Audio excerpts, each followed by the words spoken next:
ವಸುದೇವಸುತಂ ದೇವಂ ಕಂಸಚಾಣೂರಮರ್ಧನಂ ದೇವಕೀ ಪರಮಾನಂದಂ ಕೃಷ್ಣಂ ವಂದೇ ಜಗದ್ಗುರುಂ ಶ್ರೀಕೃಷ್ಣಂ ವಂದೇ ಜಗದ್ಗುರುಂ. ಕಳೆದ ವಾರದಲ್ಲಿ ನಾವು ತಿಳ್ಕೊಂಡ್ವಿ, ಅರ್ಜುನ ಕೃಷ್ಣನಿಗೆ ಕ್ಷಮೆಯನ್ನ ಕೇಳ್ತಾ ಇದ್ದಾನೆ. ಯಾವ ರೀತಿ ಕ್ಷಮೆ ಕೇಳ್ತಾ ಇದ್ದಾನಪ್ಪ ಅಂದ್ರೆ, ಅಯ್ಯೋ ನಾನ್ ನಿನ್ನನ್ನ ಆಸ್ ಎ ಫ್ರೆಂಡ್ ಅನ್ಕೊಂಡ್ಬಿಟ್ಟೆ, ನನ್ನಿಂದ ತುಂಬಾ ತಪ್ಪಾಗೋಯ್ತು. ಯಾಕೆ ಅಂದ್ರೆ ನಾನ್ ನಿನ್ ಜೊತೆ ಕೂತ್ಕೊಂಡು ಊಟ ಮಾಡ್ದೆ, ನಿನ್ ಜೊತೆ ಮಲ್ಕೊಂಡೆ, ನಿನ್ ಜೊತೆ ಅಂದ್ರೆ ಇದೆಲ್ಲ ತಪ್ಪಾ? ಹಾಗಿದ್ರೆ ಭಗವಂತನ ಜೊತೆ ಓಡಾಡೋದ್ ತಪ್ಪಾ, ಮಾತಾಡೋದ್ ತಪ್ಪಾ, ಮಲ್ಗೋದ್ ತಪ್ಪಾ ಅಂತ ಎಲ್ಲ ನೋಡೋದಾದ್ರೆ ಅದ್ ಯಾವ್ದು ತಪ್ಪು ಅಂತ ಅಲ್ಲ. ಆದ್ರೆ ನನಗೆ ಅರಿವಿಲ್ಲದೆ ನಾನು ತುಂಬಾ ಸಲಿಗೆಯನ್ನ ತಗೊಂಡ್ಬಿಟ್ಟೆ. ಅದ್ರ ಜೊತೆ ನನಗ್ ಗೊತ್ತಾಗ್ತಾ ಇಲ್ಲ ನಾನ್ ಮಾಡಿದ್ದು ತಪ್ಪಾ ಸರಿನಾ. ಆದ್ರೆ ನೀನು ನನ್ನ ಈ ಜಗತ್ತಿನ ತಂದೆ ಆಗಿದ್ದೀಯಾ, ಹಾಗಾಗಿ ನನ್ನನ್ನ ಕ್ಷಮಿಸ್ಬಿಡು ತಂದೆ ಅಂತ ಹೇಳ್ತಾ ಇದ್ದಾನೆ. ಹಾಗೇನೆ ಅವನು ತುಂಬಾ ಪಶ್ಚಾತ್ತಾಪದಿಂದ ಬಳಲ್ತಾನೆ. ಯಾಕೆ ಅಂತ ಅಂದ್ರೆ, ಅಯ್ಯೋ ನಾನ್ ತಪ್ಪು ಮಾಡ್ಬಿಟ್ನಲ್ಲ, ಅಯ್ಯೋ ನಾನ್ ತಪ್ಪು ಮಾಡ್ಬಿಟ್ನಲ್ಲ. ಏಕೆಂದ್ರೆ ಈಗ ಒಬ್ರ ಜೊತೆ ಕ್ಲೋಸ್ ಆಗಿರೋದು ತಪ್ಪಲ್ಲ, ಒಬ್ರ ಜೊತೆ ತುಂಬಾ ಸಲಿಗೆಯಿಂದ ಇರೋದು ತಪ್ಪು ಅಂತ ಅಲ್ಲ. ಆದ್ರೆ ಅವ್ರು ಯಾರು ಅಂತ ತಿಳಿದ ಮೇಲೆ ಒಂದು ನಡುಕ ಬರುತ್ತೆ. ಅಯ್ಯೋ ನಾನು ಇಂಥವ್ರ ಜೊತೆ ಇದ್ನಾ ಅಲ್ವಾ? ಎಷ್ಟೋ ಸಲ ನಮಿಗ್ ಗೊತ್ತಿರಲ್ಲ ನಾವು ಯಾರ್ ಜೊತೆ ಮಾತಾಡ್ತಿದೀವಿ, ಏನು ಎತ್ತ. ಆಮೇಲೆ ನಮ್ ಪಕ್ಕದವ್ರು ಹೇಳ್ತಾರೆ, "ರೀ ನೀವು ಅವ್ರಿಗೆ ಹೇಳ್ತಾ ಇದ್ದೀರಲ್ಲ, ಅವ್ರು ಯಾರು ಗೊತ್ತಾ?" ಅಂತ ಅವ್ರ ಬಗ್ಗೆ ಎಲ್ಲ ವಿವರಣೆ ಕೊಟ್ಟ ತಕ್ಷಣ ನಾವು ಒಂದು ಹೆಜ್ಜೆ ಹಿಂದೆ ಹೋಗ್ತೀವಿ. ಅಯ್ಯಯ್ಯೋ! ಇಂಥವ್ರ ಹತ್ರ ಹೋಗಿ ಈಗ ಹೇಗೆ ಅಂದ್ರೆ ಪಿಎಚ್‌ಡಿ ಮಾಡಿರೋರ ಹತ್ರ ಒಂದು 7ನೇ ಕ್ಲಾಸ್, 8ನೇ ಕ್ಲಾಸ್ ಹುಡುಗ ನನಗೆಲ್ಲಾ ಗೊತ್ತು ಅಂತ ವಾದ ಮಾಡಿದಾಗ ಹೇಗಿರುತ್ತೆ, ಆ ರೀತಿಯಾಗಿ ಹೋಗ್ಬಿಟ್ಟಿದೆ ನಮ್ಮ ಅರ್ಜುನನ ಪರಿಸ್ಥಿತಿ ಅಂತ ಹೇಳಿದ್ರೆ ಖಂಡಿತವಾಗ್ಲೂ ತಪ್ಪಾಗೋದಿಲ್ಲ. ಅದು ಮುಂದುವರೆದು ಅವನಿಗೆ ಯಾಕೆ ಪಶ್ಚಾತ್ತಾಪ ಆಗ್ತಿದೆ? ನಮಗೆ ಪಶ್ಚಾತ್ತಾಪ ಆಗ್ತಿದೆ ಅಂತ ಗೊತ್ತಾಯ್ತು. ಯಾಕಾಗ್ತಿದೆ?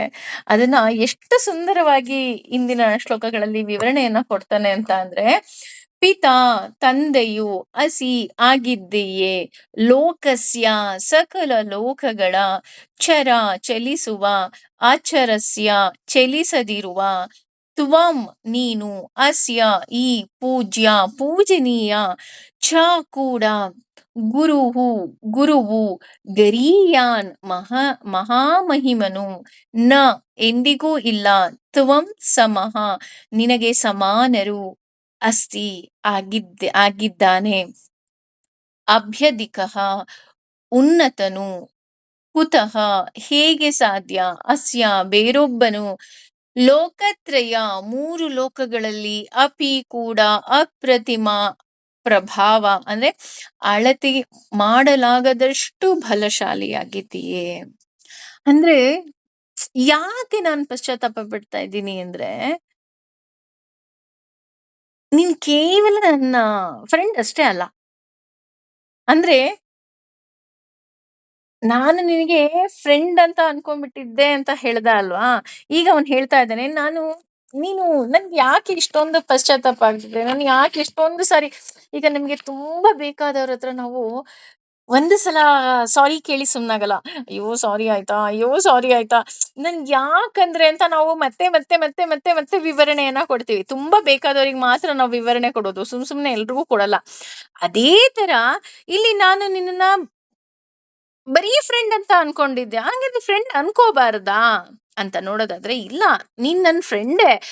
ಆದ್ರೆ ನೀನು ಬರೀ ಫ್ರೆಂಡ್ ಅಲ್ಲ. ಅಂದ್ರೆ ನೀನ್ ನನಗ್ ಫ್ರೆಂಡ್ ಆದ್ರೂ ಸಹ ನೀನು ಬರೀ ಫ್ರೆಂಡ್ ಅಲ್ಲ, ನೀನು ಕೇವಲ ಸ್ನೇಹಿತ ಅಷ್ಟೇ ಅಲ್ಲ, ಇಡೀ ಜಗತ್ತಿಗೆ ತಂದೆಯಾಗಿದ್ದೀಯ ನೀನು. ಇಡೀ ಜಗತ್ತಿಗೆ ಅಂದ್ರೆ ಚರ ಅಚರ ವಸ್ತುಗಳು, ಚೈತನ್ಯ ಚೇತನ ವಸ್ತುಗಳು, ಈ ರೀತಿ ಎಲ್ಲ ವಸ್ತುಗಳಿಗೂ ಚಲನೆಯನ್ನ ಕೊಡುವವನು ನೀನು, ಎಲ್ಲಾ ವಸ್ತುಗಳಿಗೂ ಶ್ರೇಷ್ಠತೆಯನ್ನ ಕೊಡುವವನು ನೀನು ಅಲ್ವಾ? ಎಷ್ಟು ವಿಶೇಷವಾಗಿದೆಯಾ ನೀನು ಅಂತ ನಾನು ಈ ವಿಶ್ವರೂಪದಲ್ಲಿ ನೋಡ್ಬಿಟ್ಟಿದ್ದೀನಿ. ಹಾಗಾಗಿ ನನಗೆ ಭಯ ಆಗ್ತಿದೆ. ನನಗೆ ಪಶ್ಚಾತ್ತಾಪ ಆಗ್ತದೆ. ಭಯ ಅಂದ್ರೆ ಕೇವಲ ಯಾರನ್ನೋ ನೋಡಿ ಭಯ ಅಲ್ಲ. ನನಗ್ ಪಶ್ಚಾತ್ತಾಪ. ಅಯ್ಯೋ! ನಾನು ಬರೀ ಫ್ರೆಂಡ್ ಅನ್ಕೊಂಡ್ಬಿಟ್ನಲ್ಲ. ನೀನು ವಿಶ್ವದ ತಂದೆ. ಅಷ್ಟೇ ಅಲ್ಲ, ಪೂಜ್ಯಶ್ಚ, ಎಲ್ಲರಿಂದ ಪೂಜಿಸಲ್ಪಡುವವನು ನೀನು. ಈ ವಿಶ್ವರೂಪ ನೋಡಿದಾಗ ಗೊತ್ತಾಗ್ತಿದೆ, ಎಲ್ಲ ದೇವಾನುದೇವತೆಗಳು, ಚರ ಅಚರ ವಸ್ತುಗಳು ಎಲ್ಲವೂ ನಿನ್ನಲ್ಲಿದೆ. ಎಲ್ಲವೂ ನಿನ್ನನ್ನ ಸ್ತುತಿಸ್ತಾ ಇದೆ. ಎಲ್ಲವೂ ನಿನ್ನನ್ನ ಪೂಜೆ ಮಾಡ್ತಾ ಇದೆ. ಅಷ್ಟೇ ಅಲ್ಲ, ಎಲ್ಲರೂ ನಡುಗ್ತಾ ಇದ್ದಾರೆ ನಿನ್ನನ್ನ ನೋಡಿ. ನಡುಗ್ತಾ ಇದ್ದಾರೆ ಅಂದ್ರೆ ಗೌರವದಿಂದ ನಡುಗ್ತಾ ಇದ್ದಾರೆ. ಈಗ ಒಬ್ಬ ದೊಡ್ಡ ಮಹಾರಾಜ ಇದ್ದಾನೆ. ಆ ಮಹಾರಾಜ ನಮ್ಮನ್ನ ರಕ್ಷಣೆ ಮಾಡ್ತಾನೆ. ನಾವು ಆ ರಾಜ್ಯದ ಪ್ರಜೆಗಳೇ ಅಂತ ಗೊತ್ತಿದ್ರೂ ಸಹ ನಾವು ನಡುಗ್ತೀವಿ. ಯಾಕೆ? ಅಯ್ಯೋ ಮಹಾರಾಜರಪ್ಪ. ಅದೇ ತರ ಇಲ್ಲಿ ನೀನು ಈ ವಿಶ್ವದ, ಇಡೀ ಜಗತ್ತಿನ ತಂದೆ ಆಗಿದ್ದೀಯೇ. ಅಷ್ಟೇ ಅಲ್ಲದೆ ಪೂಜ್ಯಶ್ಚ, ಎಲ್ಲರಿಂದ ನಿನಗೆ ಪೂಜೆಯನ್ನ ಮಾಡ್ತಾ ಇದ್ದಾರೆ. ಪ್ರತಿಯೊಬ್ರು ಪೂಜೆ ಮಾಡ್ತಾ ಇದ್ದಾರೆ. ಇಲ್ಲಿ ಪೂಜೆ ಮಾಡ್ತಿದ್ದಾರೆ ಅಥವಾ ಪೂಜಿಸಲ್ಪಟ್ಟವನು ಅಂತ ಅಂದ್ರೆ, ನಾವು ಚಿಕ್ಕವರಿಗೆ ನಾವು ಪೂಜೆ ಮಾಡೋದಿಲ್ಲ ಸಾಮಾನ್ಯವಾಗಿ. ಈಗ ಶಂಕರಾಚಾರ್ಯರಿಗೆ ಮಾಡ್ತೀವಿ ಬಿಡಿ, ಅದು ಬೇರೆ ವಿಷಯ. ಆದ್ರೆ ಸಾಮಾನ್ಯವಾಗಿ ನಮ್ಮ ವಯಸ್ಸಿಗಿಂತ ತುಂಬಾ ಚಿಕ್ಕವರಿಗೆ ನಾವು ಪೂಜೆ ಮಾಡ್ತೀವಾ? ಇಲ್ಲ. ಅಲ್ಲಿ ದಯೆ ಇರುತ್ತೆ. ಅವ್ರು ಏನ್ ಹೇಳಿದ್ರು ನಾವು ಸುಮ್ನೆ ಕೇಳ್ತೀವಿ. ಯಾಕೆಂದ್ರೆ ಅಯ್ಯೋ ಪಾಪ ಮಗು ಹೇಳ್ತಾ ಇದೆ, ಹೇಳಲಿ ಬಿಡಿ. ಅದೊಂದೊಂದ್ಸಲ ಬಂದ್ಬಿಟ್ಟು, ಅದು ಈ ಪುಟಾಣಿ ಮಕ್ಳಿರ್ತಾರೆ, ನಿಮ್ಮ ಅಕ್ಕಪಕ್ಕದ ಮಕ್ಳಿರ್ತಾರೆ ನೋಡಿ. ಅವ್ರು ಬಂದ್ಬಿಟ್ಟು, ಆಂಟಿ ನಿಮಗೆ ಗೊತ್ತಾ, ನಾನು ಹಾಡು ಹೇಳ್ಕೊಡ್ತೀನಿ ಬನ್ನಿ ಅಂತ ಕೂರಿಸ್ಕೊಂಡು, ಅದೇ ಟೀಚರ್ ಆಗ್ಬಿಟ್ಟಿರುತ್ತೆ. ನಮಗೆ ಆ ಈ ಹೇಳ್ಕೊಡ್ತಾ ಇರುತ್ತೆ, ನಮಗ್ ಹಾಡು ಹೇಳ್ಕೊಡ್ತಾ ಇರುತ್ತೆ, ನಮಗ್ ರೈಮ್ಸ್ ಹೇಳ್ಕೊಡ್ತಾ ಇರುತ್ತೆ. ನಮಗೇನು ಗೊತ್ತಿಲ್ಲ ಅಂತನಾ? ಇಲ್ಲ. ನಾವೇನ್ ಅನ್ಕೊಂತೀವಿ, ಆಯ್ತು ಕಂದ ಹೇಳ್ಕೊಡು, ನನಗೇನು ಗೊತ್ತಿಲ್ಲ. ಕೆಲವೊಂದ್ಸಲ ನಾವು ಆ ಮಗು ಜೊತೆ ಮಗುನೇ ಆಗ್ಬಿಟ್ಟಿರ್ತೀವಿ. ಹಾ ಮ್ಯಾಮ್ ಹೇಳ್ಕೊಡಿ ಮ್ಯಾಮ್ ಅಂತ ಹಿಂಗೆ ಹಿಂಗೆ ಅನ್ಕೊಂಡು, ಹಾ ಹೇಳ್ಕೊಡಿ ಹೇಳ್ಕೊಡಿ ಅಂತ ಹೇಳ್ತೀವಿ. ಯಾಕೆ? ದಯೆ. ಅಯ್ಯೋ ಪಾಪ ಮಗುರಿ, ಹೇಳ್ಕೊಡ್ಲಿ ಬಿಡ್ರಿ ಅಂತ. ಆದ್ರೆ ಇಲ್ಲಿ ಗೌರವ ಇದೆ. ಅಂದ್ರೆ ಇದು ದಯೆಯಿಂದ ಬಂದಿರುವಂತಹ ಗೌರವವಲ್ಲ. ನಿನ್ನ ಹಿರಿಮೆಯನ್ನ ನೋಡಿ ನೀನು ಆದಿ ಪುರುಷನಾಗಿದ್ದೀಯಾ, ಹಾಗಾಗಿ ನನಗೆ ಈ ಗೌರವ ಬಂದಿದೆ. ಅಷ್ಟೇ ಅಲ್ಲ, ನೀನು ಗುರುವಾಗಿದೀಯಾ. ಗುರು ಅಂದಾಗ ಅಲ್ಲಿ ಒಂದು ವಿಶೇಷವಾದ ಭಕ್ತಿ, ವಿಶೇಷವಾದ ಕಾಳಜಿ, ವಿಶೇಷವಾದ ಗೌರವ ಇರುತ್ತೆ. ಯಾಕೆ ಅಂತ ಅಂದ್ರೆ, ನನಗೆ ಮಾರ್ಗದರ್ಶನವನ್ನ ಕೊಡ್ತಾ ಇದೀಯ. ಎಷ್ಟು ಚೆನ್ನಾಗಿ ಕಣ್ಣು ಆಪರೇಷನ್ ಮಾಡಿ ನನಗೆ ಹೊಸ ದೃಷ್ಟಿ ಕೊಟ್ಟಿದ್ಯಪ್ಪ ಅಂತ ಅಂದ್ರೆ, ನಾನು ಈ ಲೋಕವನ್ನ ನೋಡುವಂತಹ ದೃಷ್ಟಿಕೋನವೇ ಬದಲಾಗಿದೆ. ಗುರು ಅಂತ ಅಂದ್ರೆ ಅವರು ವಯಸ್ಸಿನಲ್ಲಿ ಚಿಕ್ಕವರು ಇರ್ಬೋದು, ವಯಸ್ಸಿನಲ್ಲಿ ದೊಡ್ಡವರು ಇರಬಹುದು. ನಾನು ಅದಕ್ಕೆ ಹೇಳಿದ್ದು, ಶಂಕರಾಚಾರ್ಯರು ಬಹಳ ಕಮ್ಮಿ ಸಮಯ ನಮ್ಮ ಜೊತೆ ಬದುಕಿದ್ದವರು ಅವರು. ಆದ್ರೆ ಈಗಲೂ ಸಹ ನಾವು ಅವರು ಗುರುಗಳು ಅಂತ ಕರಿತೀವಿ. ಆ ಕಡಿಮೆ ಅವಧಿಯಲ್ಲಿ ಅವರು ರಚಿಸಿದಂತಹ ಕೃತಿಗಳನ್ನೇ ನಮ್ಮ ಜೀವನ ಪೂರ್ತಿ ನಾವು ಓದಿದ್ರೂ ಮುಗಿಯಲ್ಲ. ಅಷ್ಟು ಕೃತಿಗಳಿದೆ, ಅಷ್ಟು ಭಗವಂತನ ಬಗ್ಗೆ ಇದೆ ಅಲ್ವಾ? ಹಾಗಿರಬೇಕಾದ್ರೆ ನೀನು ಗುರುವಾಗಿ ನನ್ನನ್ನ ಶಿಷ್ಯನನ್ನಾಗಿ ಸ್ವೀಕಾರ ಮಾಡಿದ್ಯಾ. ಹೀಗಿರ್ಬೇಕಾದ್ರೆ ನಾನು ಮಾಡಿದ್ದು ತಪ್ಪು ಅಂತ ನನಗೆ ಅನ್ನಿಸ್ತಾ ಇದೆ. ಅಯ್ಯೋ! ನಾನ್ ಹೆಂಗನ್ಲಿ? ನೀನು ಇಡೀ ಜಗತ್ತಿನ ತಂದೆ ಆಗಿದ್ಯಾ. ಎಲ್ಲರಿಂದ ಪೂಜಿಸಲ್ಪಡ್ತಾ ಇದೀಯಾ. ನೀನು ಗುರುವಾಗಿದೀಯಾ. ಹೀಗಿರ್ಬೇಕಾದ್ರೆ ನಾನ್ ಮಾಡಿದ್ದೆಲ್ಲ ತಪ್ಪಲ್ವಾ? ನನ್ನನ್ನ ಕ್ಷಮಿಸ್ಬಿಡು. ಅಷ್ಟೇ ಅಲ್ಲ, ನನಗಿಂತ ದೊಡ್ಡವರು ಅಂತ ಅಂದ್ರೆ ನಿನಗಿಂತ ದೊಡ್ಡವರು ಯಾರೂ ಇಲ್ಲ. ನಾವೇನ್ ಅನ್ಕೊಂತೀವಿ, ವಯಸ್ಸಿನಲ್ಲಿ ನೀನು ನನಗಿಂತ ದೊಡ್ಡವನಿದ್ಯಾ. ಹೌದು, ಅರ್ಜುನನಿಗಿಂತ ಕೃಷ್ಣ ವಯಸ್ಸಿನಲ್ಲಿ ದೊಡ್ಡವನಿದ್ದ.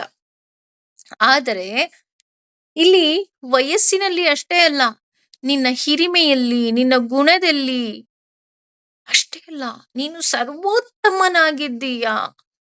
ಈ ರೀತಿ ಇರುವಂತಹ ನಿನ್ನನ್ನ ನಾನು ಹೇಗೆ ನಾನ್ ನಿನ್ ಜೊತೆ ನಡ್ಕೋಬೇಕಿತ್ತು ಅಂತಾನೆ ನನಗ್ ಗೊತ್ತಾಗ್ಲಿಲ್ಲ. ಕ್ಷಮೆ ಇರ್ಲಿ.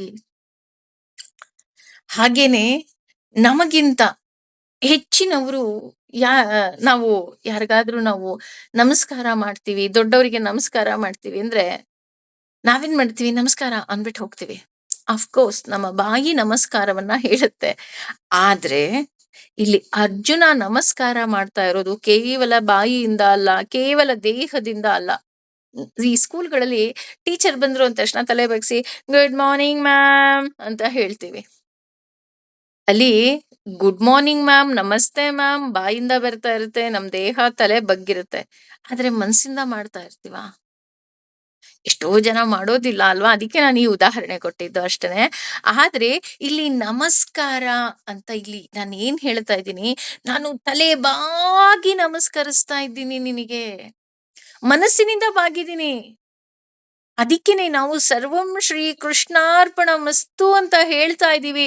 ಒಂದು ಉದ್ದರಣೆ ನೀರನ್ನ ಬಿಡ್ತಾ ಇದ್ದೀವಿ ಅಂತ ಅಂದ್ರೆ, ಕೇವಲ ಒಂದು ಉದ್ದರಣೆ ನೀರಿದೆ ನಮ್ಮನೇಲಿ ಜಾಸ್ತಿ ಇದೆ ಅಂತ ನಾನು ಬಿಡ್ತಾ ಇಲ್ಲ. ಭಗವಂತ ಆ ನೀರು ಹೇಗೆ ನಿನ್ನ ಪಾದವನ್ನ ಸೇರುತ್ತೋ, ಹಾಗೆ ನನ್ನ ಮನಸ್ಸು ನಿನ್ನ ಪಾದವನ್ನ ಸೇರ್ತಾ ಇದೆ ಅನ್ನುವಂತಹ ಲಕ್ಷಣ ಅದು.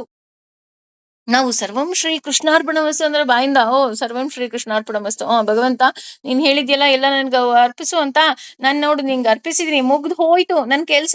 ನೋ, ಅಷ್ಟು ಸುಲಭದಲ್ಲಿ ಕೆಲಸ ಮುಗಿಯೋದಿಲ್ಲ.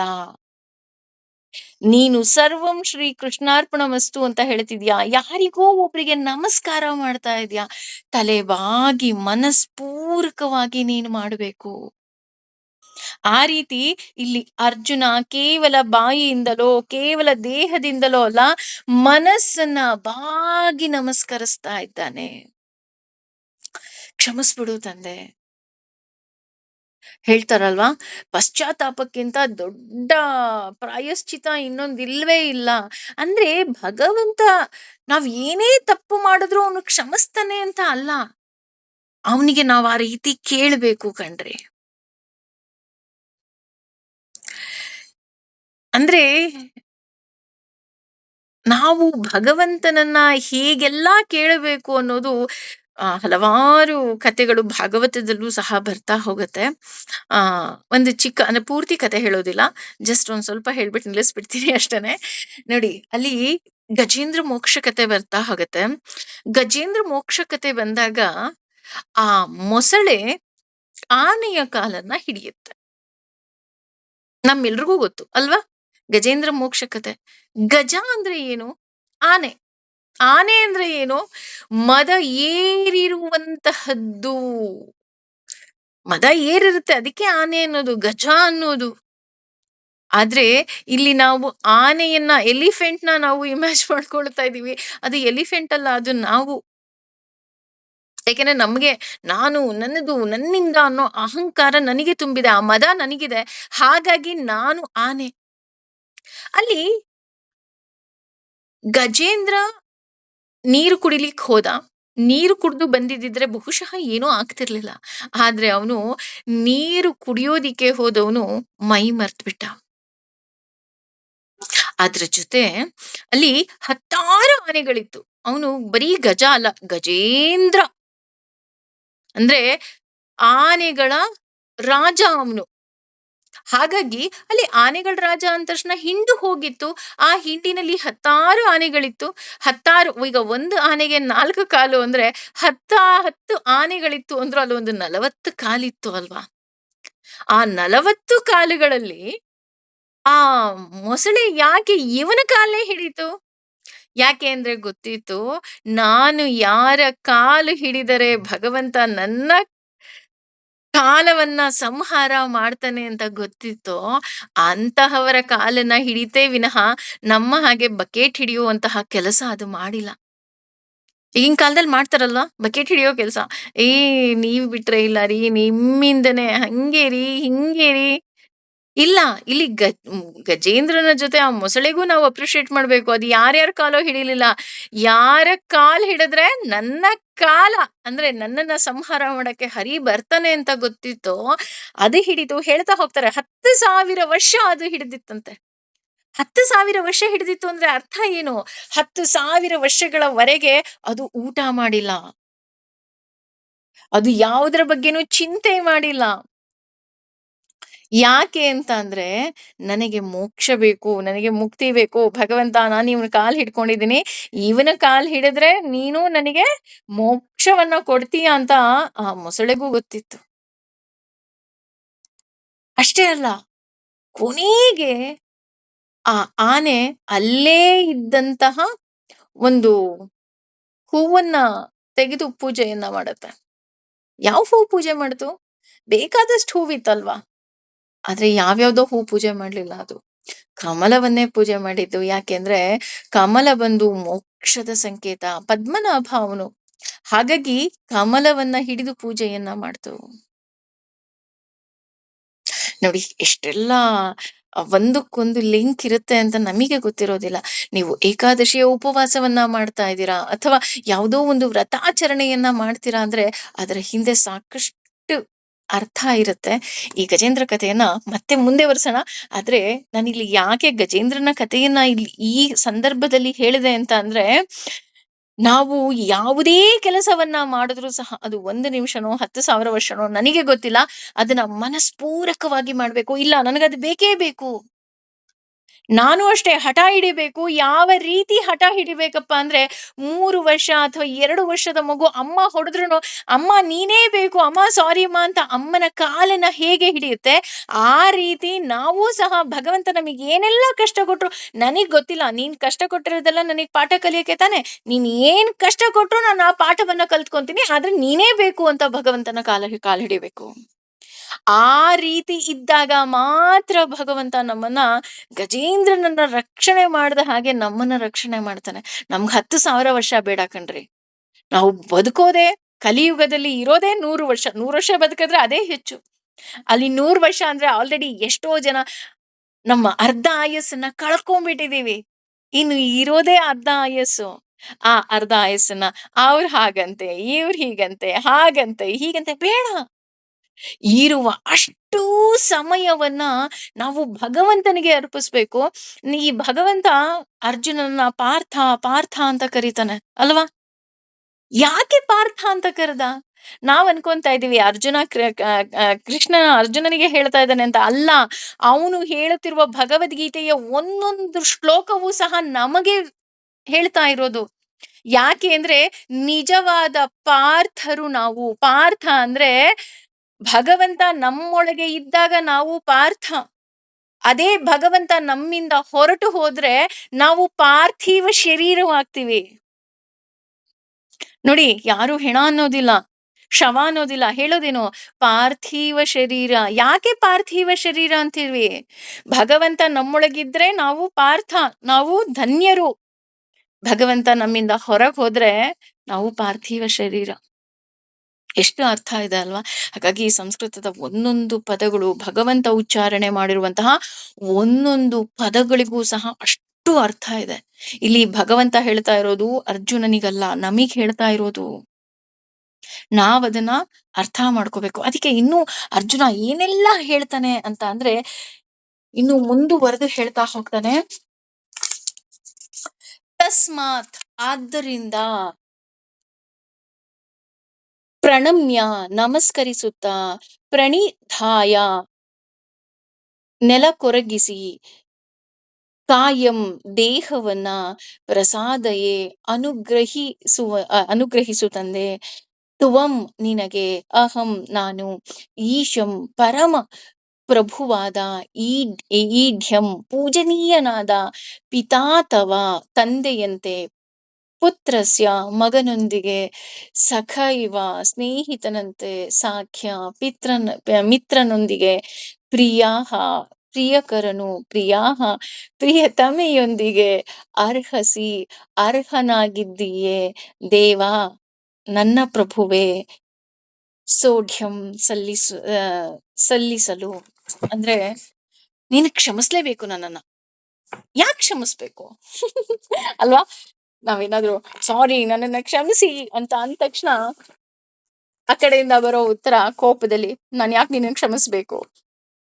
ಯಾಕೆ ಅಂದ್ರೆ ತಸ್ಮಾತ್, ಆ ಕಾರಣದಿಂದಾಗಿ. ಯಾವ ಕಾರಣ? ನೀನು ಗುರುವಾಗಿದ್ದೀಯೆ, ನೀನು ತಂದೆಯಾಗಿದ್ದೀಯೆ, ನೀನು ಪೂಜನೀಯನಾಗಿದ್ದೀನಿ. ಅಂದ್ರೆ 43ನೇ ಶ್ಲೋಕದಲ್ಲಿ ಎಲ್ಲ ಹೇಳಿದಾನೆ ನೀನು ಯಾರು ಅಂತ. ಹಾಗೆಲ್ಲ ನೀನ್ ಆಗಿದ್ಯಾ ಅಲ್ವಾ? ನೀನ್ ಗುರು. ಗುರುವಾಗಿರುವವನು ಯಾವ ಶಿಷ್ಯನ ಮೇಲೂ ಕೋಪ ಮಾಡ್ಕೊಳ್ಳೋದಕ್ಕೆ ಸಾಧ್ಯನೇ ಇಲ್ಲ, ನಿಜವಾದ ಗುರು. ಬಿಕಾಸ್ ಅವನಿರೋದೇ ಜ್ಞಾನವನ್ನ ಕಲಿಸೋದಿಕ್ಕೆ. ಹಾಗೆ ತಂದೆ ಯಾವತ್ತೂ ಕೋಪ ಮಾಡ್ಕೊಳ್ಳೋದಿಕ್ಕೆ ಸಾಧ್ಯ ಇಲ್ಲ. ಪೂಜನೀಯರಾಗಿರುವವರು ಯಾರೂ ಕೋಪ ಮಾಡ್ಕೊಳ್ಳೋದಿಕ್ಕೆ ಸಾಧ್ಯ ಇಲ್ಲ. ಹಾಗಾಗಿ ಆ ಕಾರಣದಿಂದಾಗಿ ನೋಡಿ, ಅವನು ಎಷ್ಟು ಸುಂದರವಾಗಿ ಆ ಕೋಪದಲ್ಲೂ ಒಂದು ಪ್ರೀತಿಯನ್ನ ವ್ಯಕ್ತಪಡಿಸ್ತಾ ಇದ್ದಾನೆ ಅಂದ್ರೆ, ನಾನು ತಪ್ಪು ಮಾಡಿರೋದ್ರಿಂದ ನೀನ್ ಕ್ಷಮಿಸ್ಲೇಬೇಕು. ನಾನು ಯಾವ ರೀತಿ ನಮಸ್ಕಾರ ಮಾಡ್ತಾ ಇದ್ದೀನಿ ಅಂದ್ರೆ, ಮನಸ್ಸವಾಗಿ ನಮಸ್ಕರಿಸ್ತಾ ಇದ್ದೀನಿ. ಹಾಗಿದ್ರೆ ಫ್ರೆಂಡಿಗೆ ನಾವು ನಮಸ್ಕಾರ ಮಾಡ್ತೀವಾ? ಮಾಡಲ್ಲ ಅಲ್ಲ? ಆದ್ರೆ ಇಲ್ಲಿ ಅರ್ಜುನ ತಲೆಬಾಗಿ ನಮಸ್ಕರಿಸ್ತಾ ಇದ್ದಾನೆ. ಅದು ಹೇಗೆ ಅಂದ್ರೆ, ನಾವ್ ಹೇಳ್ತೀವಲ್ಲ ದೀರ್ಘದಂಡ ನಮಸ್ಕಾರ ಅಂತ, ಆ ರೀತಿ ದೀರ್ಘದಂಡ ನಮಸ್ಕಾರವನ್ನ ಮಾಡ್ತಾ ಇದ್ದಾನೆ. ಅದರ ಜೊತೆ ಪ್ರಣಮ್ಯ ದೇಹವನ್ನ ಬಗ್ಗಿಸ್ತಾ ಇದ್ದೀನಿ. ಪ್ರಸಾದಯೇ, ಖುಷಿ ಪಡಿಸ್ತಾ ಇದ್ದೀನಿ ನಿನಗೆ. ಹೇಗ್ ಖುಷಿ ಪಡಿಸ್ತಾ ಇದ್ದೀನಿ? ಕಾಯೇನ ವಾಚ ಮನಸೇಂದ್ರಿಯೈರ್ವಾ ಬುದ್ಧ್ಯಾತ್ಮನ ವಾ ಪ್ರಕೃತಿ ಸ್ವಭಾವಾತ್ ಹೇಳ್ತೀವಲ್ಲ, ಆ ರೀತಿ ಕಾಯ ವಾಚ ಮನಸ ನಾನು ನಿನಗೆ ಶರಣಾಗಿದ್ದೀನಿ. ತ್ವ ಈಶಃ, ನೀನು ನನ್ನ ಒಡೆಯನಾಗಿದ್ದೀಯ. ನೀನ್ ಒಡೆಯ ಅಂದ್ರೆ ನೀನ್ ಯಜಮಾನ. ಯಜಮಾನ ಅಂದ್ರೆ ಏನು? ಎಲ್ಲವನ್ನ ನೀನು ಕ್ಷಮಿಸ್ಬೇಕು.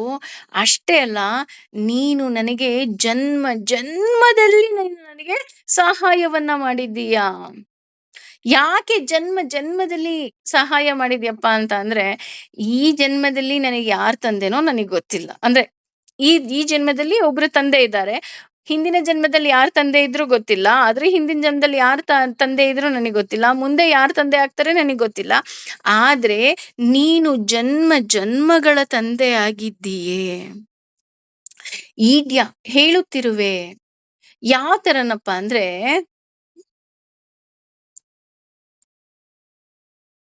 ನೀನ್ ನನಗೆ ಕ್ಷಮಿಸ್ಲೇಬೇಕು. ಯಾಕೆ ಅಂದ್ರೆ, ಒಬ್ಬ ತಂದೆ ಮಗನನ್ನ ಕ್ಷಮಿಸಿದ ಹಾಗೆ. ಒಂದು ಮನೆ ಅಂದಾಗ ನಮ್ಮೆಲ್ಲರಿಗೂ ಸಹ ತಾಯಿಯ ಕ್ಷಮೆ ಕಣ್ಣಿಗೆ ಬಿದ್ಬಿಡುತ್ತೆ. ಆದ್ರೆ ತಂದೆಯ ಕ್ಷಮೆ ಕಣ್ಣಿಗೆ ಬೀಳೋದೇ ಇಲ್ಲ. ಆ ಈಗಿನ ಕಾಲದಲ್ಲಿ ಅಪ್ಪ ಮಾತಾಡಿದ್ರೆ 1 ನಿಮಿಷ ಮಾತಾಡಿದ್ರೆ ಹೆಚ್ಚು, ಅಮ್ಮ ಮಾತಾಡಿದ್ರೆ ಗಂಟೆಗಟ್ಲೆ ಮಕ್ಕಳು ಮಾತಾಡ್ತಾರೆ. ಆದ್ರೆ ಅಲ್ಲಿ ಅಪ್ಪ ಯಾಕಷ್ಟು ಸ್ಟ್ರಿಕ್ಟ್ ಆಗಿರ್ತಾರೆ ಅಂದ್ರೆ, ನನ್ನ ಮಗು ಎಲ್ಲೂ ದಾರಿ ತಪ್ಪಬಾರ್ದು ಅನ್ನುವಂತಹ ಒಂದು ಒಳ ಭಯ ಇರುತ್ತೆ. ನನ್ನ ಮಕ್ಕಳು ಬೆಸ್ಟ್ ಆಗಿರ್ಬೇಕು ಅಲ್ವಾ? ಅಮ್ಮಂದ್ರು ಅಷ್ಟೇ. ಎಲ್ಲ ನಾವು ಸಪೋರ್ಟ್ ಮಾಡ್ತಾ ಇದ್ರು, ಕೊನೆಗೆ ನಮಗ್ ಸಾಕಾಯ್ತು ಅಂದ ತಕ್ಷಣ ಅಪ್ಪಂಗೆ ಹೇಳ್ತೀನಿ ನೋಡು ಅಂದ ತಕ್ಷಣ ಪಾಪ ಆ ಮಕ್ಳುನು ಸುಮ್ನೆ ಆಗೋಗ್ಬಿಡ್ತಾರೆ. ಅಯ್ಯೋ ಅಪ್ಪನ ಹತ್ರ ಯಾರು ಹೇಳ್ತಾರಪ್ಪ. ಯೂಶಲಿ ಹೆಣ್ಮಕ್ಳು ಸ್ವಲ್ಪ ಅಪ್ಪನ ಬಗ್ಗೆ ಒಂಚೂರು ಸಲಿಗೆಯನ್ನ ಇಟ್ಕೊಂಡಿರ್ತಾರೆ. ಆದ್ರೆ ಗಂಡು ಮಕ್ಳು ಅಪ್ಪನ ಬಗ್ಗೆ ಸಲಿಗೆ ಇಟ್ಕೊಂಡಿರೋರು ತುಂಬಾ ಕಮ್ಮಿ. ಹಾಗಾಗಿ ತಂದೆ ಮಗನನ್ನ ಕ್ಷಮಿಸಿದ ಹಾಗೆ ನೀನು ನನ್ನನ್ನ ಕ್ಷಮಿಸ್ಬೇಕು. ಅಷ್ಟೇ ಅಲ್ಲ, ಒಬ್ಬ ಸ್ನೇಹಿತನನ್ನ ಕ್ಷಮಿಸಿದ ಹಾಗೆ. ಮೇಡಮ್ ಇಲ್ಲ ಮೇಡಮ್, ನನ್ನ ಫ್ರೆಂಡ್ ಕೋಪ ಮಾಡ್ಕೊಂಡು ಹೋಗಿರ್ತಾಳೆ. ಅವಳು ನೋಡಿ ನಾನು ಅಷ್ಟು ಸಾರಿ ಕೇಳಿದ್ರು ನನ್ನ ಮಾತೇ ಕೇಳಲ್ಲ. ಆದ್ರೆ ಇಲ್ಲಿ ಸ್ನೇಹಿತರು ಅಂದ್ರೆ ಈ ಜನ್ಮದ ಬಗ್ಗೆ ಮಾತಾಡ್ತಾ ಇಲ್ಲ. ಜನ್ಮ ಜನ್ಮದ ಸ್ನೇಹಿತನಾಗಿ ಇರುವವನು ನೀನು. ನೀನು ಸಾಕ್ಷ್ಯ. You are my best friend ಅಲ್ವಾ? ನಮ್ಮನ್ನ ಕಣ್ಣು ಮುಚ್ಕೊಂಡು ನಾವು ಯೋಚನೆ ಮಾಡಿದ್ರೆ, ಅಕ್ಕಪಕ್ಕದವ್ರು ಒಂದಷ್ಟು ಜನ ಫ್ರೆಂಡ್ಸು, ಅಥವಾ ಸ್ಕೂಲ್ಗೆ ಹೋದಾಗ ಒಬ್ರು ಫ್ರೆಂಡು, ಕಾಲೇಜ್ಗೆ ಹೋದಾಗ ಒಬ್ರು ಫ್ರೆಂಡು, ಬಸ್ಸಲ್ಲಿ ಓಡಾಡ್ಬೇಕಾದ್ರೆ ಒಬ್ರು ಫ್ರೆಂಡು, ಆಮೇಲೆ ಮದ್ವೆ ಆದ್ಮೇಲೆ ಒಬ್ರು ಫ್ರೆಂಡು. ಈ ರೀತಿ ನಮ್ಗೆ ಫ್ರೆಂಡ್ಗಳ ಲಿಸ್ಟ್ ಹನುಮಂತನ ಬಾಲದ ತರ ಇರುತ್ತೆ. ಆದ್ರೆ ಎಷ್ಟೋ ವಿಷಯಗಳನ್ನ ಯಾರ ಹತ್ರನೂ ಹೇಳ್ಕೊಳಕ್ಕಾಗದೇ ಇರುವಂತಹ ನೋವುಗಳನ್ನ ನಾವು ಹೇಳ್ಕೊಳ್ಳೋದು ಭಗವಂತನ ಮುಂದೆ ಅಲ್ವಾ? ಯಾರು ಇಲ್ದೇ ಇದ್ದಾಗ ಹತ್ಕೊಂಡು ಅಯ್ಯೋ ಭಗವಂತ ಹೀಗೆಲ್ಲ ಆಯ್ತಲ್ಲ, ಇದು ಸರಿನಾ, ಇದು ತಪ್ಪಾ, ನೋಡು ನನಗೆ ಇವ್ರು ಹೀಗ್ ಮಾಡಿದ್ರು, ಅವ್ರು ಹಾಗ್ ಮಾಡಿದ್ರು, ನಾವು ಬೇರೆಯವ್ರ ಹತ್ರ ಹೇಳಲ್ಲ. ಅದ್ರಲ್ಲೂ ಕೆಲವ್ರಂತೂ ಬಾಯೇ ಬಿಡಲ್ಲ. ಯಾಕೆ ಅಂತ ಅಂದ್ರೆ ಭಯ. ಅಯ್ಯೋ ಇವತ್ತು ಚೆನ್ನಾಗಿದಾರಪ್ಪ, ಇವತ್ತೆಲ್ಲ ಕೇಳಿಸ್ಕೊಂಡು ನಾಳೆ ದಿನ ನಮ್ಗೆ ಉಲ್ಟಾ ತಿರುಗ್ಬಿಟ್ರೆ. ಆದ್ರೆ ಭಗವಂತನೊಬ್ಬನೇ ನೀವ್ ಏನ್ ಹೇಳಿದ್ರು, ಏನೂ ರಿಪ್ಲೈ ಮಾಡದ ಹಾಗೆ ಎಲ್ಲದನ್ನು ಮೂಕ ವಿಸ್ಮಿತನ ಹಾಗೆ ಸುಮ್ನೆ ಬಾಯಿ ಮುಚ್ಕೊಂಡು ಕೇಳೋನು ಅವನೊಬ್ಬನೇ. ನೀನೇನಾದ್ರೂ ಹೇಳಮ್ಮ, ಬಾಮ್ಮ, ಹೇಳಮ್ಮ, ಹೇಳಮ್ಮ, ಹೇಳಮ್ಮ. ಅವನೊಬ್ಬನೇ ಸ್ನೇಹಿತ. ಯಾಕೆ ಅಂತ ಅಂದ್ರೆ, ನನ್ನ ಹಿಂದಿನ ಜನ್ಮದ ಬಗ್ಗೆ ಅವನಿಗೆ ಗೊತ್ತು, ಮುಂದಿನ ಜನ್ಮದ ಬಗ್ಗೆ ಗೊತ್ತು. ಅಷ್ಟೇ ಅಲ್ಲ, ಈ ಜನ್ಮದಲ್ಲಿ ನಾನು ಹೇಗಿದ್ದೀನಿ, ಹೇಗಿದ್ರೂ ಸಹ ಅವನದನ್ನ ಅಕ್ಸೆಪ್ಟ್ ಮಾಡ್ತಾನೆ. ಅಲ್ವಾ? ನೀನ್ ಕಪ್ಪಗಿದ್ಯಾ? ಬೇಡ. ನೀನ್ ಬೆಳ್ಳಗಿದ್ಯಾ? ಬೇಡ. ನೀನ್ ಬಡವ ಬೇಡ. ನೀನ್ ಶ್ರೀಮಂತ ಬೇಡ. ಆ ರೀತಿ ಯಾವತ್ತಾದ್ರೂ ಭಗವಂತ ಅಂತ ಹೇಳಿದಾನ? ಹೇಳೇ ಇಲ್ಲ ಅಲ್ವಾ? ಎಲ್ಲರನ್ನ ಸಮಾನ ಅವಕಾಶವನ್ನ ಕೊಟ್ಟಿದ್ದಾನೆ. ಸಮಾನ ಪ್ರೀತಿಯನ್ನ ಕೊಟ್ಟಿದ್ದಾನೆ. ನಾವು ನಮ್ಮ ಕರ್ಮಾನುಸಾರ ನಾವು ಅನುಭವಿಸ್ತಾ ಇದ್ದೀವಿ ಅಷ್ಟೇನೆ. ಹಾಗಾಗಿ ಒಬ್ಬ ಸ್ನೇಹಿತನನ್ನ ಕ್ಷಮಿಸುವ ಹಾಗೆ ಕ್ಷಮಿಸು. ಅಷ್ಟೇ ಅಲ್ಲ, ನೀನು ನನ್ನನ್ನ ಪ್ರೀತಿಸ್ತೀಯಾ? ನಾನು ನಿನ್ನನ್ನ ಪ್ರೀತಿಸ್ತೀನಿ. ಹಾಗಾಗಿ ನೀನ್ ಕ್ಷಮಿಸು. ಅಂದ್ರೆ ಒಬ್ಬ ಪ್ರೀತಿಸುವವರು ಇನ್ನೊಬ್ರು ಪ್ರೀತಿಸೋರು ಅಂತ ಹೇಳ್ತಾರಲ್ಲ, ಆ ರೀತಿ ನೀನ್ ನನಗ್ ಪ್ರೀತಿಸ್ತೀಯ ನನಗ್ ಗೊತ್ತು. ಹೇಗ್ ಗೊತ್ತು? ಅವನ್ ಹೇಳಿದ್ನ ಅರ್ಜುನನಿಗೆ, ನಾನ್ ನಿನ್ನನ್ನ ಪ್ರೀತಿಸ್ತೀನಿ ಅಂತ? ನಂಗ್ ಗೊತ್ತು ನೀನ್ ನನಗ್ ತುಂಬಾ ಪ್ರೀತಿಸ್ತೀಯ. ಯಾಕೆ ಅಂತ ಅಂದ್ರೆ, ನೀನ್ ನನ್ನನ್ನ ಪ್ರೀತಿಸೋದಿಕ್ಕೇನೆ ನನ್ನನ್ನ ಶಿಷ್ಯನನ್ನಾಗಿ ಸ್ವೀಕಾರ ಮಾಡಿದ್ಯಾ. ನೀನು ನನ್ನನ್ನ ಪ್ರೀತಿಸೋದಿಕ್ಕೇನೆ ನಾನು ನಿನ್ನ ವಿಶ್ವರೂಪವನ್ನ ತೋರ್ಸು ಅಂದ ತಕ್ಷಣ ತೋರ್ಸಿದ್ಯಾ. ಅಷ್ಟೇ ಅಲ್ಲ, ನಾನು ಎಷ್ಟೊಂದು ತಪ್ಪು ಮಾಡಿದ್ದೀನಿ. ಆ ಎಲ್ಲ ತಪ್ಪುಗಳನ್ನ ಮನ್ನಿಸಿ ನನ್ನ ಸಾರಥಿಯಾಗಿ ನೀನ್ ಕೂತಿದ್ಯಾ. ಹೀಗಿರ್ಬೇಕಾದ್ರೆ ನೀನ್ ಪ್ರೀತಿಸ್ತೀಯ ತಾನೇ? ನಾನು ನಿಂಗೆ ಅಷ್ಟೇ ಪ್ರೀತಿಸ್ತೀನಿ. ನೋಡಿ, ಅಂದ್ರೆ ನೀನು ನನ್ನನ್ನ ಪ್ರೀತಿಸ್ತೀಯ, ನಾನು ನಿನ್ನನ್ನ ಪ್ರೀತಿಸ್ತೀನಿ. ಹೇಗೆ ಅಂದ್ರೆ, ತ್ವಮೇವ ಮಾತಾ ಚ ಪಿತತ್ವಮೇವ ತ್ವಮೇವ ಬಂಧುತ್ವ ಸಖತ್ವಮೇವ ತ್ವಮೇವ ವಿದ್ಯಾ ದ್ರವಿಡಂ ತ್ವಮೇವ ತ್ವಮೇವ ಸರ್ವ ಮಮ ದೇವ ದೇವ. You are everything to me. ತಂದೆ, ತಾಯಿ, ಬಂಧು, ಬಳಗ, ಶಿ ಒಬ್ಬ ಸ್ನೇಹಿತ, ಎಲ್ಲ ನೀನೇ ನನಗೆ. ನನಗೆ ನಿನ್ನನ್ ಬಿಟ್ರೆ ಬೇರೆ ಯಾರು ಇಲ್ಲ. You are everything to me. ಹಾಗಾಗಿ ನೀನ್ ನನ್ನನ್ನು ಕ್ಷಮಿಸ್ಬೇಕು. ಹೌದಿರಿ, ನಾವು ಅಷ್ಟೇ. ದಿನಕ್ಕೆ ಒಂದು ಸಲನಾರು ಈ ಶ್ಲೋಕವನ್ನ ಹೇಳ್ಕೊಳ್ಳೇಬೇಕು. ಯಾಕೆಂದ್ರೆ ಅದು ಬಾಯಲ್ಲಲ್ಲ. ತ್ವಮೇವ ಮಾತಾ ಚ ಪಿತಾ ತ್ವಮೇವ ತ್ವಮೇವ ವಿದ್ಯಾ ದ್ರವಿಡಂ. ಆಹಾ, ಹೇಳಬೇಕಾದ್ರೆ ನಮ್ಮ ಮನಸ್ಸು ಹಾಗಿರ್ಬೇಕು. ತ್ವಮೇವ ಮಾತಾ ಚ ಪಿತತ್ವಮೇವ. ನೀನೇ ನನ್ನ ತಂದೆ ತಾಯಿ, ತಂದೆ. ತ್ವಮೇವ ಬಂಧುಚ್ವ ಸಖತ್ವಮೇವ. ನೀನೇ ನನ್ನ ಬಂಧು ಮಿತ್ರರು. ಯಾವ್ದೋ ಊರಲ್ಲಿ ಇದಾರಲ್ಲ, ಅವ್ರು ಯಾರು ಅಲ್ಲ. ಯು ಆರ್ ಮೈ ರಿಲೇಟಿವ್ ಅಂತ ಏನ್ ಹೇಳ್ತೀವಿ, ನೀನು ನನ್ನ ಬೆಸ್ಟ್ ಫ್ರೆಂಡ್. ನೀನು ತ್ವಮೇವ ವಿದ್ಯಾ ದ್ರವಿಡಂ ತ್ವಮೇವ. ನನ್ನ ವಿದ್ಯೆ, ನನ್ನ ಬುದ್ಧಿ. ಯಾಕೆ ಅಂದ್ರೆ ಈ ವಿದ್ಯೆ ನೀನ್ ಕೊಟ್ಟಿದ್ ಭಿಕ್ಷೆ. ಈ ಬುದ್ಧಿ ನಿನ್ನ ಕೈಲಿದೆ. ನೀನ್ ಹೇಗ್ ನಡೆಸ್ತೀಯ ಹಾಗ್ ನಾನ್ ನಡಿತೀನಿ. ಹಾಗಾಗಿ ತ್ವಮೇವ ಸರ್ವ ಮಮ ದೇವ ದೇವ. You are everything to me. ನಾವು ಎಷ್ಟು ಶ್ಲೋಕವನ್ನ ಓದ್ತೀವಿ, ಎಷ್ಟು ಪುಟಗಳನ್ನ ಓದ್ತೀವಿ, ಎಷ್ಟು ಪಾರಾಯಣ ಮಾಡ್ತೀವಿ, ದಟ್ ಈಸ್ ನಾಟ್ ಇಂಪಾರ್ಟೆಂಟ್. ಮನಸ್ಫೂರ್ತಿಯಾಗಿ ಹೇಳಿದ್ಯಾ ಭಗವಂತನಿಗೆ ತಲುಪ್ತು. ನೋಡಿ, ಅಷ್ಟೇ ಅಲ್ಲ, ನೀನು ನನ್ನನ್ನ ಇಷ್ಟಪಡ್ತೀಯ, ನಾನು ನಿನ್ನನ್ನ ಇಷ್ಟಪಡ್ತೀನಿ. ಅಂದ್ರೆ ನೀನ್ ನನ್ನನ್ನ ಪ್ರೀತಿಸ್ತೀಯ, ನಾನು ನಿನ್ನನ್ನ ಪ್ರೀತಿಸ್ತೀನಿ. ಹಾಗಾಗಿ ನೀನ್ ನನಗ್ ಕ್ಷಮಿಸ್ಬಿಡು. ಈಸ್ ಸೋ ಸ್ವೀಟ್ ಅಲ್ವಾ? ನಾವು ಅಷ್ಟೇ ಹಾಗೆ ಕೇಳ್ಬೇಕು. ನೋಡು, ನಾವೇನೇನ್ ತಪ್ಪು ಮಾಡಿದೀವಿ ನಮಗ್ ಗೊತ್ತಿಲ್ಲ. ಎಲ್ಲ ತಪ್ಪನ್ನ ಕ್ಷಮಿಸೋ ಭಾರ ಮಾತ್ರ ನಿನ್ನದು ಅಂತ ಅವನ ಕಾಲ ಹಿಡ್ಕೋಬೇಕು. ಯಾರ್ಯಾರ ಕಾಲೋ ಹಿಡ್ಕೊಳ್ಳೋದಲ್ಲ. ಹಾಗೇನೆ ಅದೃಷ್ಟಪೂರ್ವಂ, ಹಿಂದೆಂದೂ ನೋಡದ್ದನ್ನ ಹೃಹಿಸ್ತಾ ಹರ್ಷಿತನಾಗಿರುವೆ. ಅಸ್ಮಿ, ಆಗಿದ್ದೇನೆ. ದೃಷ್ಟ್ವಾ, ನೋಡಿ, ಭಯೇನ, ಹೆದರಿಕೆಯಿಂದ, ಚ, ಕೂಡ, ಪ್ರವೃತ್ತಿಂ, ಕ್ಷೋಭೆಗೊಂಡಿದ್ದೇನೆ, ಮನಃ, ಮನಸ್ಸು, ಮೇ, ನನ್ನ, ತತ್, ಆ, ಏವ, ಖಂಡಿತವಾಗಿಯೂ, ಮೇ, ನನಗೆ, ದರ್ಶಯ, ತೋರಿಸು, ದೇವಾ, ಪ್ರಭುವೇ, ರೂಪಂ, ರೂಪವನ್ನ, ಪ್ರಸೀದ, ಅನುಗ್ರಹಿಸು, ದೇವೇಶ, ದೇವಾದಿದೇವನೇ, ಜಗತ್ ನಿವಾಸ, ವಿಶ್ವಕ್ಕೆ ಆಶ್ರಯದಾತನೇ. ಈ ಜನ್ಮದಲ್ಲಿ ನಾನು ಯಾವತ್ತೂ ನೋಡಿರ್ಲಿಲ್ಲ. ನಾನು ತುಂಬಾ ಪುಣ್ಯವಂತ. ನಿನ್ನ ಈ ವಿಶ್ವರೂಪವನ್ನ ನಾನು ನೋಡ್ಬಿಟ್ಟಿದ್ದೆ. ಆದ್ರೆ ಅವನಿಗೆ ಗೊತ್ತಿಲ್ಲ. ಹೇಳ್ತಾ ಹೋಗ್ತಾರೆ, ಕೆಲವು ಪುರಾಣದಲ್ಲಿ ಉಲ್ಲೇಖನೂ ಇದೆ. ಅರ್ಜುನ ಯಾರು ಅಂದ್ರೆ ಇಂದ್ರನೇ ಅರ್ಜುನನಾಗಿ ಬಂದಿದ್ದ ಅಂತ. ಇಂದ್ರನೂ ಸಹ ವಿಶ್ವರೂಪವನ್ನ ಆಲ್ರೆಡಿ ಒಂದ್ಸಲ ನೋಡಿದ್ದಾನೆ. ಆದ್ರೆ ಇವನು ಹೇಳ್ತಾ ಇರೋದು ಈ ಜನ್ಮದಲ್ಲಿ ನಾನು ನೋಡಿಲ್ಲಪ್ಪ. ನನ್ಗೆ ಹೋದ್ ಜನ್ಮದೆಲ್ಲ ನಂಗೆ ನೆನಪೇ ಇಲ್ವಲ್ಲ. ನನಗೆ ನೀನ್ ತೋರಿಸಿದ್ದೆ ಬಿಟ್ಟಿದ್ದೆ ನನಗೇನ್ ಗೊತ್ತು ಅಲ್ವಾ? ಅವ್ನು ಹೇಳ್ಬೋದು ನಾನು ಆ ಜನ್ಮದಲ್ಲಿ ತೋರಿಸಿದ್ದೆ, ಈ ಜನ್ಮದಲ್ಲಿ ತೋರಿಸಿದ್ದೆ, ನಿಂಗೆ ಆ ಜನ್ಮದಲ್ಲಿ ಅದ್ ಕೊಟ್ಟಿದ್ದೆ, ನನಗ್ ಗೊತ್ತಿಲ್ಲಪ್ಪ. ಈ ಮಕ್ಳು ಹೇಳ್ತಾರ ನೋಡಿ, ನನಗ್ ಬುದ್ಧಿ ಬಂದಾಗಿಂದ ನೋಡಿಲ್ಲ. ಅವ್ರಿಗೆ ನಾವು ಕರ್ಕೊಂಡು ಹೋಗಿರ್ತೀವಿ, ಅವ್ರಿಗೆ ಗೊತ್ತಿರಲ್ಲ. ನೀವು 3 ವರ್ಷದ ಮಗುನ್ ಕರ್ಕೊಂಡೋಗಿ ಎಲ್ಲಾರು ಯಾವ್ದೋ ಒಂದು ತೋರಿಸ್ಬಿಟ್ರೆ ಅವ್ರಿಗೆ ನೆನ್ಪಿರುತ್ತಾ? ಇರಲ್ಲ. ಹಾಗೇನೆ ನನಗ್ ಹೋದ್ ಜನ್ಮದೆಲ್ಲ ನನಗ್ ಗೊತ್ತಿಲ್ಲಪ್ಪ. ಯಾಕೆ ಅಂದ್ರೆ ನನಗ್ ಯಾವ್ದು ನೆನ್ಪೇ ಇಲ್ಲ. ಈ ಜನ್ಮದಲ್ಲಿ ನಾನು ಈ ಈ ವಿಶ್ವರೂಪವನ್ನ ನೋಡಿ ತುಂಬಾ ಖುಷಿ ಪಟ್ಟಿದ್ದೀನಿ, ತುಂಬಾ ಆನಂದ ಪಟ್ಟಿದ್ದೀನಿ. ಆದ್ರೆ ನಂಗ್ ಭಯನೂ ಆಗ್ತಾ ಇದೆ. ಹೇಗೆ ಅಂದ್ರೆ ಜಾಯಿಂಟ್ ವೀಲ್ ತುಂಬಾ ಜನಕ್ಕೆ ಇಷ್ಟ ಅಂತ ಅನ್ಕೊಂತೀನಿ ಕೂತ್ಕೊಳ್ಳೋದು.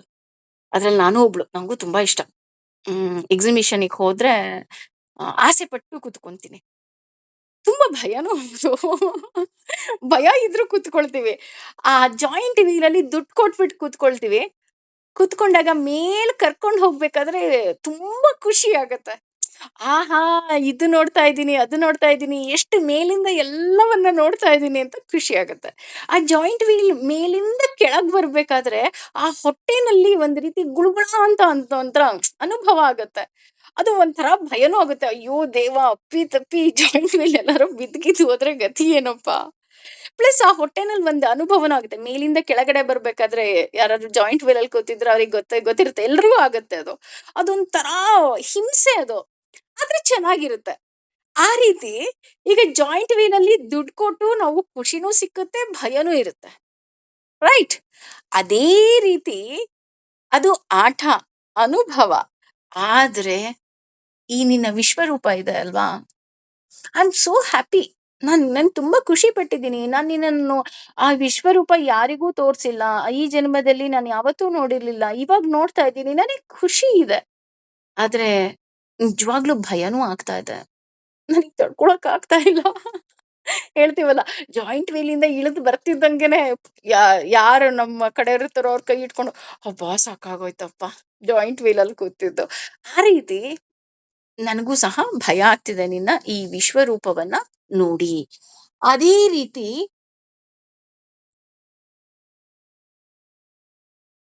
ತದೇವ ಮೇ ದರ್ಶಯ ದೇವರೂಪಂ. ದೇವ್ರೇ, ನೀನ್ ನನಗೆ ನಿನ್ನ ರೂಪವನ್ನ ತೋರ್ಸು. ಯಾವ ಯಾವ ರೂಪ ತೋರಿಸ್ಬೇಕು? ಇಲ್ಲಿ ರೂಪವನ್ನ ತೋರ್ಸು ಅಂತ ಮಾತ್ರ ಅರ್ಜುನ ಹೇಳ್ತಾ ಇದ್ದಾನೆ. ನೋಡಿ, ಮೊದಲು ಅವನು ಕೃಷ್ಣ ಅವತಾರವನ್ನ ನೋಡ್ದ, ಕೃಷ್ಣನ ಜೊತೆನೇ ಇದ್ದ, ಕೃಷ್ಣ ಅವನ ಸಖನಾಗಿದ್ದ, ಅದೆಲ್ಲ ಓಕೆ. ಈಗ ಹೊಸ ಡಿಮ್ಯಾಂಡ್ ಇಡ್ತಾ ಇದ್ದಾನೆ ಅರ್ಜುನ. ಯಾವ ಡಿಮ್ಯಾಂಡ್ ನ ಇಡ್ತಾ ಇದ್ದಾನಪ್ಪ ಅಂದ್ರೆ, ನನಗೆ ನಿನ್ನ ರೂಪವನ್ನ ತೋರ್ಸು. ತೋರಿಸ್ತಾ ಇದ್ದಾನಲ್ಲ ವಿಶ್ವರೂಪವನ್ನ. ಅಷ್ಟೇ ಅಲ್ಲ, ನೀನು ಜಗನ್ನಿವಾಸ, ಈ ಜಗತ್ತಿನ ನಾಯಕನಾಗಿದ್ದೀಯೆ, ಈ ಜಗತ್ತಿನ ಆಶ್ರಯದಾತನಾಗಿದ್ದೀಯೆ. ಇಡೀ ವಿಶ್ವದ ಚರಾಚರಾತ್ಮಕಗಳಿಗೆ, ಎಲ್ಲ ಆಗು ಹೋಗುಗಳಿಗೆ ಎಲ್ಲವಕ್ಕೂ ಸಹ ನೀನೇ ಮೂಲವಾಗಿದ್ದೀಯೆ. ಹಾಗಾಗಿ ನಾನು ಹಿಂದೆ ನೋಡಿರದ ಈ ವಿಶ್ವರೂಪವನ್ನ ಕಂಡು ನನಗೆ ಸಂತೋಷ ಆಗಿದೆ. ಅಟ್ ದ ಸೇಮ್ ಟೈಮ್ ನನಗೆ ಭಯ ಸಹ ಆಗ್ತಿದೆ. ನನಗೆ ಮನಸ್ಸು ತಲ್ಲಣಗೊಳ್ತಾ ಇದೆ. ಹೇ ಪ್ರಭುವೇ ಜಗನ್ನಿವಾಸ, ನನ್ನಲ್ಲಿ ಕೃಪೆ ಮಾಡು. ನೀನು ನನಗೆ ಆ ರೂಪವನ್ನ ತೋರ್ಸು. ಯಾವ ರೂಪ? ನೋಡೋಣ ಮುಂದೆ ಯಾವ ರೂಪವನ್ನ ಹೇಳ್ತಾನಪ್ಪ ಅಂತ ಅಂದ್ರೆ, ಅವನಿಗೆ ಯಾವ ರೂಪ ನೋಡ್ಬೇಕು ಅಂದ್ರೆ, ಕಿರೀಟನಂ, ಕಿರೀಟದೊಂದಿಗೆ, ಗದೀನಂ, ಗದೆಯೊಂದಿಗೆ, ಚಕ್ರಹಸ್ತಂ, ಚಕ್ರಪಾಣಿಯಾಗಿ, ಇಚ್ಛಾಮಿ, ಅಪೇಕ್ಷಿಸುತ್ತೇನೆ, ತ್ವಂ, ನಿನ್ನನ್ನು, ದೃಷ್ಟ್ವಂ, ನೋಡಲು, ಅಹಂ, ನಾನು, ಅಥ ಏವ, ಆ ಸ್ಥಿತಿಯ, ತೇನ ಏವ, ಅದೇ, ರೂಪೇಣ, ರೂಪದಿಂದ, ಚತುರ್ಭುಜೇನ, 4 ಭುಜವನ್ನ ಅಂದ್ರೆ 4 ತೋಳನ್ನ ಹೊಂದಿರುವವನೇ, ಸಹಸ್ರಬಾಹೋ, ಸಹಸ್ರಬಾಹು ಉಳ್ಳವನೇ, ತವ, ಆಗು, ವಿಶ್ವಮೂರ್ತೆ, ವಿಶ್ವರೂಪಿಯೇ. ಅಂದ್ರೆ ಮಾನವನ ರೂಪದಲ್ಲಿ ಇದ್ದಂತಹ ಕೃಷ್ಣ ಇವನಿಗೆ ನಾನು ದಿವ್ಯ ರೂಪವನ್ನ ಕೊಟ್ಟು ಅವನು ವಿಶ್ವರೂಪದ ದರ್ಶನವನ್ನ ಕೊಡ್ತಾನೆ. ಆ ವಿಶ್ವರೂಪದಲ್ಲಿ ಅವನಿಗೆ ಸಹಸ್ರ ಶಿರಸ್ಸುಗಳು, ಸಹಸ್ರ ಕೈಗಳು, ಸಹಸ್ರ ಪಾದಗಳು, ಸಹಸ್ರ ಉದರಗಳು, ಅಷ್ಟೇ ಅಲ್ಲ, 10 ದಿಕ್ಕುಗಳಲ್ಲಿ ಭಗವಂತ ಅವನಿಗೆ ವಿಶ್ವರೂಪದಲ್ಲೇ ಕಾಣಿಸ್ತಾ ಇದ್ದಾನೆ. ಅಣುವಿನಲ್ಲೂ ವಿಶ್ವರೂಪ, ಮಾನವರಲ್ಲೂ ವಿಶ್ವರೂಪ, ಪ್ರತಿಯೊಂದು ವಸ್ತುವಿನಲ್ಲೂ ವಿಶ್ವರೂಪ. ಆ ಎಲ್ಲವನ್ನ ನೋಡಿ ಅರ್ಜುನ ನಿಜಕ್ಕೂ ಸಹ ಹೆದರಿದ್ದಾನೆ. ಆ ಹೆದರಿಕೆಯಲ್ಲಿ ಮತ್ತೆ ಇನ್ನೊಂದು ಭಿನ್ನಹವನ್ನ ಇಡ್ತಾನೆ. ಭಿನ್ನಹ ಅಂದ್ರೆ ರಿಕ್ವೆಸ್ಟ್. ಇನ್ನೊಂದು ರಿಕ್ವೆಸ್ಟ್ ಮಾಡ್ತಾ ಇದ್ದಾನೆ, ಭಗವಂತ ನೀನು ಚತುರ್ಭುಜನಾಗಿ ತೋರ್ಸಪ್ಪ, ಸಾಕು ನನಗೆ. ಇಷ್ಟೊಂದು ನಿನ್ನ ಕೈ, ಇಷ್ಟೊಂದು ಕಾಲು ಎಲ್ಲ ನನ್ನ ಕೈಯಲ್ಲಿ ನೋಡಕ್ ಸಾಧ್ಯನೇ ಇಲ್ಲ. ನೀನು ಒಂದೇ ಒಂದು ರೂಪವಾಗಿ, ಅಂದ್ರೆ ದಶ ದಿಕ್ಕುಗಳು ಅಂದ್ರೆ ಜಸ್ಟ್ ನಾವೊಂದು ಇಮ್ಯಾಜ್ ಮಾಡ್ಕೋಬಹುದಲ್ವಾ? ಅದೆಲ್ಲ ಬೇಡ, ನನ್ನ ಕೈಯಲ್ಲಿ ನೋಡಕ್ ಆಗ್ತಾ ಇಲ್ಲ, ಭಯ ಆಗ್ತಾ ಇದೆ. ನೀನು ಜಸ್ಟ್ ವಿಶ್ವರೂಪವನ್ನ ತೋರಿಸದೆ, ಅಂದ್ರೆ ನನ್ಗೆ ಈ ವಿಶ್ವರೂಪ ಬೇಡ, ಚತುರ್ಭುಜನಾಗಿ ತೋರ್ಸು. ಯಾಕೆ ಚತುರ್ಭುಜನ ರೂಪದಲ್ಲಿ ಅಂತ ಅಂದ್ರೆ, ಆ ಶಂಖ ಚಕ್ರ ಗದಾ ಪದ್ಮ ಏನಿದೆ ಅದು ಧರ್ಮ, ಅರ್ಥ, ಕಾಮ, ಮೋಕ್ಷದ ಸಂಕೇತ. ನೋಡಿ, ಅರ್ಜುನನಿಗೆ ಆಗ್ಲೇ ಗೊತ್ತಾಗೋಗ್ಬಿಟ್ಟಿದೆ, ಭಗವಂತ ಧರ್ಮ ಬೇಕಾ, ಅರ್ಥ ಬೇಕಾ, ಕಾಮ ಬೇಕಾ, ಕೊನೆಗೆ ಮೋಕ್ಷ ಬೇಕಾ, ಅದು ಕೇವಲ ನಿನ್ನಿಂದ ಮಾತ್ರ ಸಾಧ್ಯ, ಇನ್ಯಾರಿಂದಲೂ ಸಹ ಅದು ಸಾಧ್ಯ ಇಲ್ಲ. ಹಾಗಾಗಿ ನೀನು ಕೇವಲ ಆ ಚತುರ್ಭುಜನಾಗಿ ನನಗೆ ತೋರ್ಸು ಸಾಕು. ನೀನು ಇಷ್ಟೊಂದು ಈ ವಿಶ್ವರೂಪವನ್ನ ತೋರ್ಸಿದ್ರೆ ನನ್ಗೆ ಧನ್ಯೋಸ್ಮಿ, ನನಗ್ ಖುಷಿ ಆಗ್ತಿದೆ. ಆದ್ರೆ ಅದ್ರ ಜೊತೆ ಭಯ ಆಗ್ತಾ ಇದೆ. ಭಯ ಆಗ್ತಿದೆ ಅಂದಾಗ ಮತ್ತೆ ಇನ್ನೊಂದ್ಸಲ ನೋಡಕ್ ಹೋಗ್ತೀವಾ? ಇಲ್ಲ ಅಲ್ವಾ? ಅಯ್ಯೋ ಬೇಡಪ್ಪ, ನಾನು ಒಂದ್ಸಲ ನೋಡಿದೀನಿ ಸಾಕು. ಅದೇ ರೀತಿ ಇಲ್ಲಿ ಕಿರೀಟವನ್ನ ಧರಿಸಿರುವಂತಹ, ಶಂಖ ಚಕ್ರ ಗದೆಯನ್ನ ಹಿಡಿದಿರುವ, 4 ತೋಳುಳ್ಳ ಆ ರೂಪವನ್ನ ತೋರ್ಸು. ಅಷ್ಟು ಮಾತ್ರ ಸಾಕಪ್ಪ ನನಗೆ. ಇಷ್ಟೊಂದು ಭಯಂಕರವಾದ ರೂಪವನ್ನ ನನಗೆ ನೋಡೋದಿಕ್ಕೆ ಆಗ್ತಾನೆ ಇಲ್ಲ. ನೋಡಿ, ಅಂದ್ರೆ ನಾನು ಆಗ್ಲೇ ಹೇಳಿದ್ನಲ್ಲ, ಪಾರ್ಥ ಅಂತ ಅನ್ಬೇಕಾರೆ ಭಗವಂತ ನಮಿಗೆ ಹೇಳ್ತಿದ್ದಾನೆ ಅಂತ. ಭಗವಂತ ಎಲ್ಲವುದ್ರಲ್ಲೂ ಇದಾನೆ, ನಮಗ್ ಗೊತ್ತು. ಊಟ ಮಾಡಕ್ಕೂ ಭಯ ಆಗತ್ತೆ, ಏನಾದ್ರೂ ಒಂದು ವಸ್ತು ಮುಟ್ಟಕ್ಕೂ ಭಯ ಆಗತ್ತೆ. ಈ ಸೈನ್ಸ್ ಸ್ಟೂಡೆಂಟ್ಸ್ ಯಾರು ಇದ್ರೆ, ಇದ್ರಲ್ಲಿ ಈ ಕೀಟಾಣು ಇದೆ, ಇದ್ರಲ್ಲಿ ಅದಿದೆ, ಇದ್ರಲ್ಲಿ ಇದಿದೆ ಅಂತ ಎಕ್ಸ್ಪ್ಲೈನ್ ಮಾಡ್ತಾ ಇರ್ತಾರಲ್ಲ, ಆ ರೀತಿ ಆಗೋಗ್ಬಿಡ್ತೀವಿ. ಆದ್ರೆ ನಮ್ಗೆ ಆ ರೀತಿ ಎಲ್ಲ ಬೇಡ. ನಮಗೆ ಗೊತ್ತಾಯ್ತು, ಧರ್ಮ, ಅರ್ಥ, ಕಾಮ, ಮೋಕ್ಷ ಅಷ್ಟೂ ಬೇಕಾ? ನೀನೇ ನಮಗೆ ಪ್ರಧಾನ ಮಾಡಬೇಕು. ಅದ್ ಬಿಟ್ಟು ಇನ್ಯಾರೂ ಪ್ರಧಾನ ಮಾಡೋದಿಕ್ಕೆ ಸಾಧ್ಯವೇ ಇಲ್ಲ. ಪ್ರತಿಯೊಂದು ಚರಾಚರಾತ್ಮಕಗಳಿಗೆ ಹಾಗೂ ಜೀವ ಕೊಡುವ ಪ್ರತಿಯೊಂದು ವಸ್ತುವಿಗೂ ಸಹ ಅದನ್ನ ಕಾಪಾಡೋನು ನೀನು. ಈ ವಿಶ್ವರೂಪವನ್ನ ತೋರಿಸ್ತವನು ನೀನು. ಪ್ರತಿಯೊಂದು ಜೀವಿಯ ಪೂರ್ವ ಚರಿತ ಎಲ್ಲವುದೂ ಸಹ ನಿನಗೂ ಗೊತ್ತು. ಹಾಗಾಗಿ ನನಗೆ ಇದಾವುದೂ ಬೇಡ, ನನಗೆ ಕೇವಲ ಚತುರ್ಭುಜನಾಗಿ ನನಗೆ ನೀನು ರೂಪ ತೋರ್ಸು, ಅದೇ ನನಗೆ ಬೇಕಾದಷ್ಟು ಅಂತ ಹೇಳ್ತಾ ಹೋಗ್ತಾನೆ.